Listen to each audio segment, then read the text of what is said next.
Back at the table with this week's Line Opinion panelists. Now, Blue Cross Blue Shield announced recently that the company will not offer individual plans through the state health exchange next year. Blue Cross Blue Shield requested a 51% rate increase, but that request was not granted by the New Mexico Office of Superintendent of Insurance. Blue Cross Blue Shield says the company already lost money in the exchange. This means thousands of New Mexicans will need to find a new insurance provider. And Rob, let me throw a number at you. When someone loses 19-point-something million in a year doing something, something's got to change. There's no doubt about that. But at the same time, you have 36,000 New Mexicans who are relying on these folks for their insurance coverage. We get now the 51% bite, but it just seems like there was something in the middle just couldn't get negotiated, could it? And they decided to.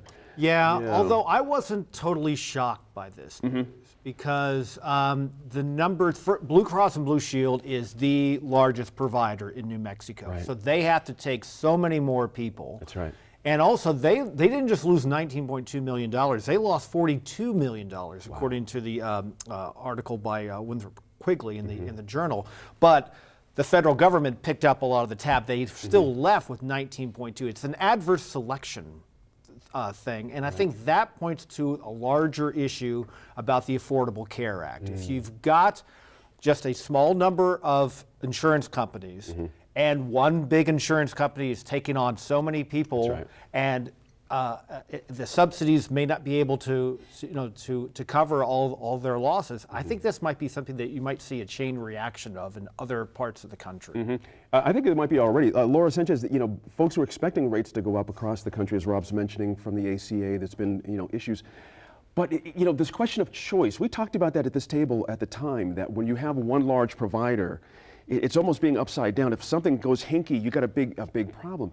How does it speak to how our selection works here, our choice, the amount of providers? Someone's got to pick up the slack here. It's a difficult problem. I think we have a serious lack of choices here. We definitely don't. I mean, there's the two major systems, Press and Blue Cross Blue Shield. And then there's New Mexico Health Connections, I think, is the newest one. It's a nonprofit sort of co-op deal. And I think it's still, it's still trying to figure out how to provide also, because last check it didn't have as many of the doctors as the other two systems had. That's right. So something we'll have to give there. I don't necessarily think that, Blue Cross Blue Shield is still going to be providing some, potential, I think they're still going to provide some policies. It's just not going to be under the ACA, and it's not going to be, it's not going to meet the requirements of the ACA. Right. So I think for some people, I'm actually one of the Blue Cross Blue Shield folks that are under the Affordable Care Act.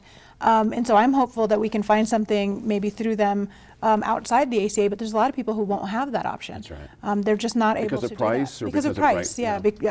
Especially families with children, I think it's really difficult to not be under the ACA and find something that's competitive. And there's so many doctors that are tied into that system that it makes it's a huge problem for anybody who needs to maintain a relationship with a doctor to find, Press. If you go with Press, you're talking about a whole new system and different doctors. So I think it's a real problem for us, and we need to figure gosh, I'm forgetting the name of our exchange here, but they need to figure out how to either get more providers. New Mexico Health Insurance Exchange. Sorry, they need to figure out how to get more options into this system. Right, exactly right.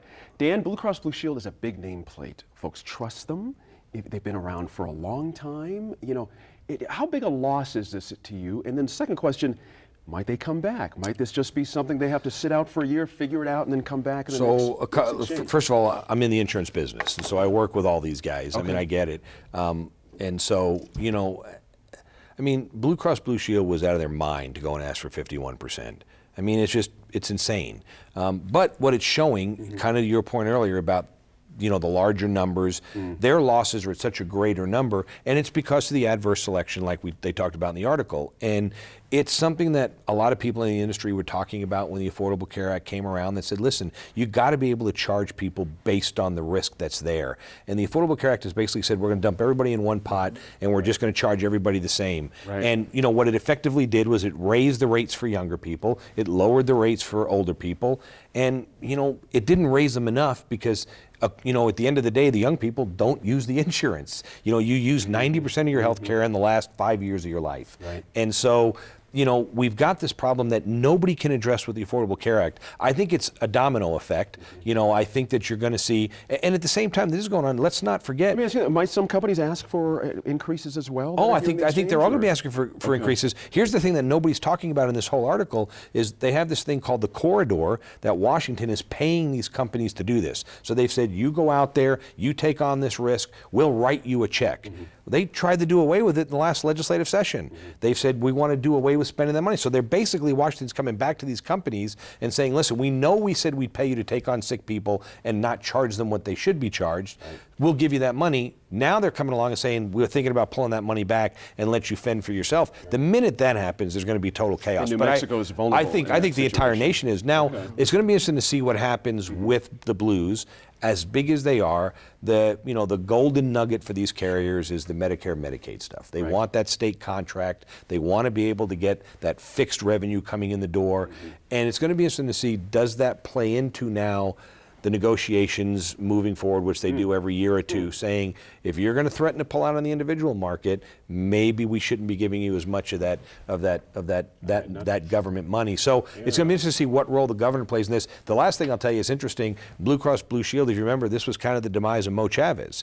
Remember, he had that conversation with Blue Cross Blue Shield, and then this PRC got all angry at him because he reached a settlement with Blue Cross Blue Shield, and Mo basically told him, I'm done with you guys, which was the smartest thing he ever did, and he left. And now they're back again, and they're doing this. And Superintendent Franchini, I think, did a good job. He went through a very methodical process, and he came back and said, no, you haven't shown me why I should do this. And I think, the Blues saying, well, the fact that we filed this and you don't think we gave you enough info, so we're going to take our ball and go home, isn't going to play well for them in the long run. Yeah, exactly right.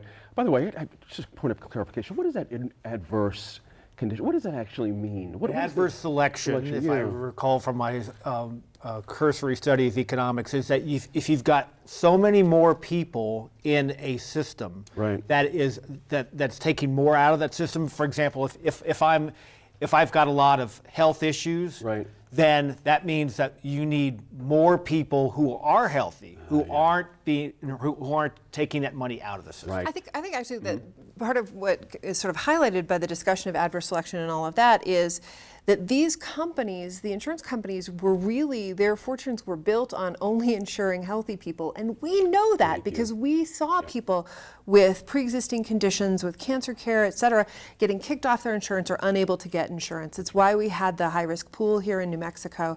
And it's something that the Affordable Care Act struggles to address. But what the ACA attempted to do was to say, we're going to take the low-risk people and force them to be in the pool as well, in the hopes of right-sizing that. Now, individual carriers, individual insurers may find that they are victims of their own success, I think is part of what we're seeing with Blue Cross Blue Shield here.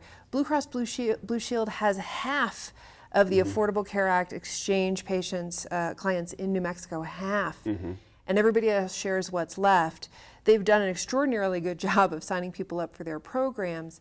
The problem is they may not be getting the healthiest people, and it hasn't been brought up at this table, but Win Quigley did bring it up in his column. I thought it was a good point.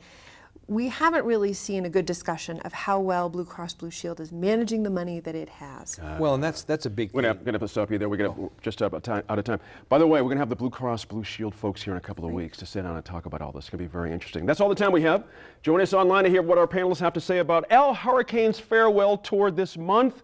Many call El Hurricane the godfather of New Mexico music. I'm Gene Grant. As always, we appreciate your time and effort to stay informed and engaged, and we'll see you next week in Focus. Get a preview of what's coming up on the next New Mexico in Focus. It's easy. Sign up for our weekly email at newmexicoinfocus.org.